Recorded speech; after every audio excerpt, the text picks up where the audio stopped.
Hai sahabat Rocket TV. Lanjut lagi kita akan membahas tentang akhirnya Israel dan Hamas gencatan senjata permanen. Mau tahu isi perjanjiannya apa, saya langsung kita bahas. Pada suatu pagi yang cerah di tengah-tengah pertempuran yang berkecamuk, suasana di Gaza dan wilayah Israel terasa berbeda. Udara yang biasanya penuh dengan ketegangan, kini seolah-olah mengisyaratkan sebuah perubahan. Kabar gembira terdengar bahwa Israel dan Hamas akhirnya menyepakati sebuah gencatan senjata setelah bertahun-tahun konflik tanpa ujung. Namun perjanjian ini tidak tercapai dengan mudah. Itu adalah hasil dari serangkaian negosiasi yang panjang dan penuh tantangan. Gencatan senjata ini dimulai setelah tekanan internasional yang semakin besar, di tengah jumlah korban yang terus meningkat.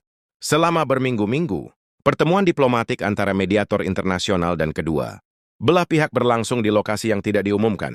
Pertemuan ini melibatkan berbagai aktor politik dari seluruh dunia, termasuk negara-negara besar seperti Amerika Serikat, Rusia, dan negara-negara Arab. Bagi rakyat Palestina di Gaza, gencatan senjata ini merupakan sebuah harapan baru. Setelah bertahun-tahun hidup dalam ketidakpastian dan kekerasan, banyak yang mulai melihat secercah cahaya di ujung terowongan. Sementara itu di Israel, meskipun ada yang skeptis tentang keberlanjutan perdamaian, sebagian besar rakyatnya merasakan sedikit kelegaan, mengingat jumlah serangan roket yang terus meningkat dari Gaza. Proses negosiasi ini memerlukan waktu berbulan-bulan. Keduanya, Israel dan Hamas, tidak pernah sepenuhnya mempercayai satu sama lain. Namun kehadiran mediator internasional yang independen, serta tekanan dari masyarakat internasional, akhirnya membuat kedua belah pihak duduk di meja perundingan. Salah satu titik balik terbesar adalah ketika Hamas mengisyaratkan kesediaannya untuk menahan tembakan roket, sementara Israel setuju untuk menghentikan serangan udara dan membuka pintu bagi bantuan kemanusiaan. Namun, meskipun gencatan senjata berhasil ditandatangani, tidak berarti bahwa semuanya berakhir dengan damai. Proses pemulihan pasca konflik sangat rumit. Di Gaza, infrastruktur yang hancur harus dibangun kembali, sementara ribuan keluarga Palestina yang kehilangan rumah mereka harus mencari tempat tinggal yang aman.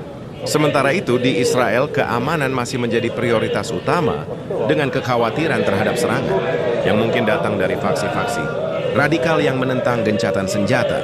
Gencatan senjata ini juga harus menghadapi tantangan internal di dalam kedua pihak.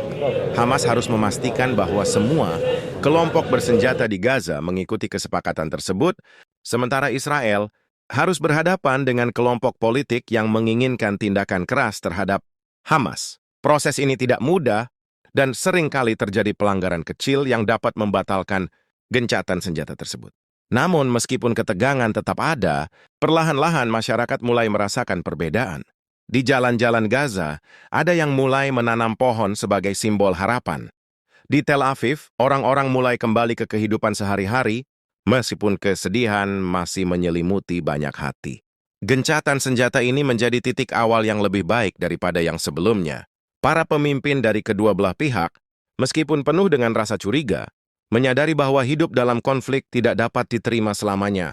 Mereka tahu bahwa masa depan, meskipun penuh ketidakpastian, bisa lebih baik jika mereka berusaha mencari solusi yang lebih damai.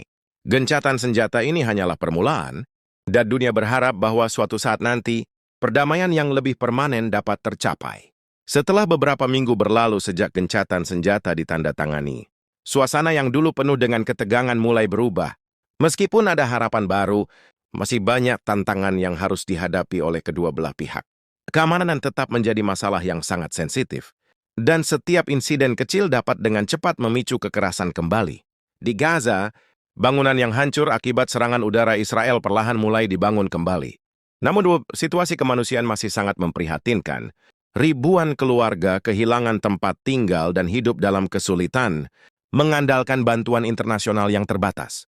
Di tengah-tengah kebingungannya, warga Palestina mulai merasa bahwa meskipun gencatan senjata membawa kelegaan, hal itu tidak mengubah kenyataan pahit mereka. Banyak yang merasa frustrasi dengan kondisi kehidupan mereka yang tidak berubah, meskipun ada kesepakatan damai. Tidak jarang terdengar suara-suara yang meminta agar Hamas memperjuangkan lebih banyak hak-hak rakyat Palestina yang dirasa masih terabaikan. Beberapa faksi yang lebih radikal di dalam Gaza juga mulai menunjukkan ketidakpuasan terhadap gencatan senjata ini, merasa bahwa mereka harus lebih keras dalam menghadapi Israel. Bagi Hamas, gencatan senjata itu adalah ujian besar. Mereka harus memastikan bahwa kelompok-kelompok bersenjata di Gaza tetap berada dalam garis yang telah disepakati. Ini bukan hal yang mudah. Tidak semua anggota Hamas disetujui dengan langkah ini, dan ketegangan internal mulai muncul. Dalam beberapa kesempatan, pertempuran antar kelompok dalam Gaza bahkan sempat terjadi, memperlihatkan bahwa kesepakatan damai tidak selalu membawa kedamaian sepenuhnya. Israel di sisi lain juga menghadapi tantangan yang tidak kalah besar. Pemerintah Israel harus menjaga kewaspadaan dan memastikan bahwa gencatan senjata ini tidak dimanfaatkan oleh Hamas atau kelompok lain untuk memperkuat posisi mereka atau meluncurkan serangan lagi. Pada saat yang sama, mereka harus menghadapi tekanan dari kelompok-kelompok politik domestik yang berusaha untuk melanjutkan kebijakan keras terhadap Palestina. Bagi sebagian besar rakyat Israel, mereka masih merasa cemas akan ancaman dari Gaza. Meskipun gencatan senjata telah ditandatangani, keamanan tetap menjadi isu utama bagi pemerintah Israel yang terus memperkuat pos-pos militer di sepanjang perbatasan Gaza. Namun, ada sisi positif dari gencatan senjata ini. Proses diplomatik yang panjang membuka jalan bagi banyak negara di kawasan untuk terlibat dalam upaya perdamaian. Negara-negara Arab seperti Mesir dan Qatar memainkan peran penting sebagai mediator antara Israel dan Hamas. Kedua negara ini memberikan tekanan diplomatik yang signifikan kepada kedua belah pihak untuk mempertahankan kesepakatan yang telah dicapai. Meskipun ini adalah langkah kecil, beberapa pengamat internasional mulai melihatnya sebagai langkah menuju kemungkinan perdamaian yang lebih besar di kawasan ini. Beberapa bulan setelah gencatan senjata, situasi di Gaza dan Israel mulai sedikit stabil. Meskipun ketegangan tetap ada, kehadiran pasukan perdamaian internasional yang disebar di wilayah perbatasan memberikan rasa aman bagi banyak warga. Di Gaza, beberapa proyek rekonstruksi mulai berjalan, dan meskipun lambat, banyak keluarga yang bisa kembali ke rumah mereka. Masyarakat internasional memberikan dukungan besar dalam bentuk bantuan kemanusiaan dan pembangunan, berharap bahwa rekonsiliasi antara Israel dan Palestina bisa tercapai. Namun, damai yang rapuh ini tidak dapat bertahan tanpa upaya lebih lanjut.